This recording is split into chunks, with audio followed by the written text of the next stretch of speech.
Olá, essa é a 10ª aula do nosso curso de escatologia e hoje a aula de hoje ela é realmente muito interessante. Nós vamos falar sobre o arrebatamento. Tenho certeza que muitos vieram direto nessa aula. Eu quero encorajar você que veio direto na aula 10 e pulou alguma aula, volte, assista todas as aulas, porque todas as aulas são importantes, né? Você não vai conseguir entender o arrebatamento se você não entender todas as coisas que já foram dadas neste curso. Então, eu encorajo você a ver todas as aulas anteriores. Na aula de hoje, nós vamos ver o que é o arrebatamento e quando ele acontecerá, né? Nós vamos ver um pouco o que se crê hoje em dia, né, entre os teólogos. Nós vamos ver o pré-tribulacionismo, o arrebatamento pré-tribulacionista, o arrebatamento mid-tribulacionista, o arrebatamento pós-tribulacionista. Eu vou falar um pouco também como eu creio, né, como que eu enxergo, qual que é a minha interpretação a respeito das escrituras com relação ao arrebatamento. Uma coisa interessante a respeito do arrebatamento é que ele é muito discutido, mas existe apenas um texto bíblico que fala sobre ele. E esse texto é esse texto que eu coloquei aqui na tela, de 1 Tessalonicenses capítulo 4, versículos 16 e 17. Diz assim esse texto: Porque o mesmo Senhor descerá do céu com alarido, e com voz de arcanjo, e com a trombeta de Deus, e os que morreram em Cristo ressuscitarão primeiro.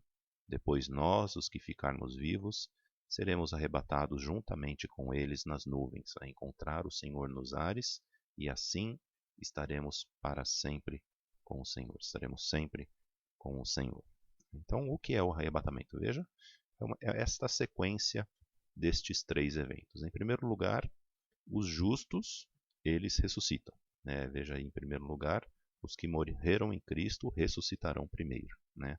Esse é o primeiro evento do arrebatamento. O segundo evento que está associado a ele é que os que estão vivos, eles são transformados, né? Conforme o texto lá de 1 Coríntios 15, ele fala que nem todos morrerão, nem todos morreremos, mas seremos transformados, né? Então esse texto ele se refere também à época do arrebatamento. Então, os que ressuscitam se juntam aos que, na verdade, os que estão vivos, eles se juntam aos que ressuscitaram e estes são arrebatados e encontram a Jesus Cristo nas nuvens, né? Encontram o Senhor Jesus Cristo nos ares, né? Então eles são arrebatados nas nuvens e encontram a Jesus Cristo nos ares. Isso é um arrebatamento. É esse fato de que os mortos ressuscitarão, se juntarão com os vivos transformados, todos eles serão arrebatados até as nuvens e nas nuvens encontrarão a Jesus Cristo nos ares. Isso é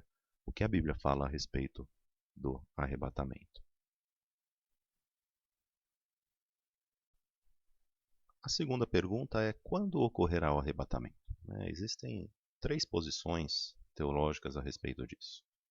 A primeira posição, a posição pré-tribulacionista, diz que o arrebatamento ele acontecerá antes da tribulação, ou seja, a igreja ela não passará pela tribulação. A segunda posição é que ele acontecerá no meio da tribulação, né? E a última posição, pós-tribulacionista, é que o arrebatamento ele ocorrerá após a tribulação, ou seja, ele é algo instantâneo. A igreja sobe e já Cristo já desce, né? Algo que, ou seja, a igreja não fica, parece que por um tempo com Cristo em algum lugar, né? Ele ocorre meio que instantâneo, a igreja sobe e já desce, né, junto com Cristo.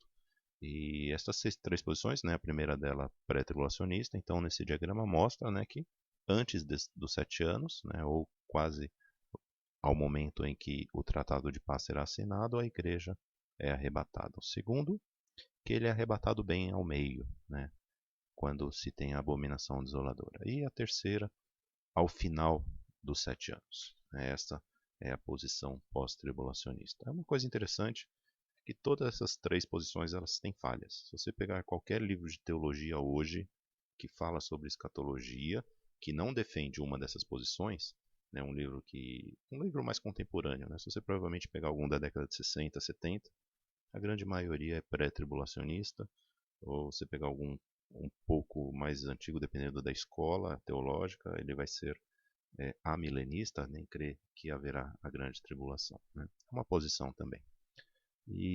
Mas a maioria dos livros ele critica as três posições, mas não dá nenhuma posição. Isso é algo que realmente me chateia, eu confesso a vocês, né? Porque É fácil falar mal dos outros, mas é difícil mostrar qual é a sua interpretação. Então, eu vou ser sincero e vou dizer, a minha interpretação a respeito das três. Eu também acho que as três têm falhas, e eu vou deixar aqui a minha interpretação a respeito de como eu vejo de quando será a, o arrebatamento, né, com relação à tribulação. Mas existem alguns fatos, né, algo que o texto bíblico nos coloca que nós devemos levar em conta. O primeiro fato é que o arrebatamento ele ocorrerá após a primeira ressurreição. Né? Veja o texto, vou colocar novamente o texto aqui, né, de Tessalonicenses, ele diz que os que morreram em Cristo ressuscitarão primeiro. Né? Ou seja, primeiro antes do arrebatamento haverá uma ressurreição. Né? Isso é um fato. E depois, quem estiver vivo, aí sim será também juntamente com os que ressuscitaram, serão arrebatados. Né? Então, este é um fato que nós não podemos desassociar. Né? Isso eu não sei, você pode discordar com relação a ser pré, mídia ou pós ou qualquer outra, se durante, né, que existe uma outra posição que vão sendo arrebatados aos poucos durante a tribulação, mas algo que nós só podemos ter é que, segundo o texto, que a primeira ressurreição ela tem que ocorrer antes do arrebatamento. Né? Primeiro os mortos ressuscitam, os justos ressuscitam. Né? Veja lá se você tem dúvida, assista novamente a aula que fala sobre ressurreição, que é um fundamento. Né? E depois disso é que o arrebatamento ele ocorre. Né? Ou seja, primeiro vem a ressurreição, depois o arrebatamento. Mas existe algo interessante. Né? O texto de Apocalipse 20, versículos 4 e 5 diz que na primeira ressurreição vão existir pessoas que morreram por não adorar a besta e nem receber o seu sinal. A gente já estudou isso também lá na aula de ressurreição, né? Ou seja, vamos ver aqui no diagrama, né? Nesse diagrama aqui, né? Sobre quando ocorrerá. Que nos justos que ressuscitam, né? Dentro deste grupo de justos que ressuscitam, estão pessoas que vieram da grande tribulação. Apocalipse capítulo 20, versículo 4 e 5 é claro, né? Que ele fala a respeito da primeira ressurreição. Né? Então, a minha visão a respeito disso é que, de quando ocorrerá, é que o arrebatamento ele ocorre, é necessário pelo menos que algumas pessoas que morreram na grande tribulação existam e tenham morrido para que elas se juntem para serem arrebatadas. Né? Se juntem aos que vão ressuscitar para serem arrebatados. Ou seja, na primeira ressurreição existirão pessoas que vieram da grande tribulação. Ou seja, nesse outro diagrama aqui, nós vemos que alguns mortos que vieram da tribulação, eles também se juntarão aos todos os outros mortos que morreram em Cristo no decorrer da história, e todos estes serão arrebatados juntamente com os vivos que serão transformados. Ou seja, o que nos dá a entender que o arrebatamento ele será após a tribulação. Né? Mas algo que nós devemos nos lembrar. Né? Talvez você fale, peraí, mas essa é a posição pós-tribulacionista. Não, a posição pós-tribulacionista é que ele vem no final, né? No final da tribulação. Mas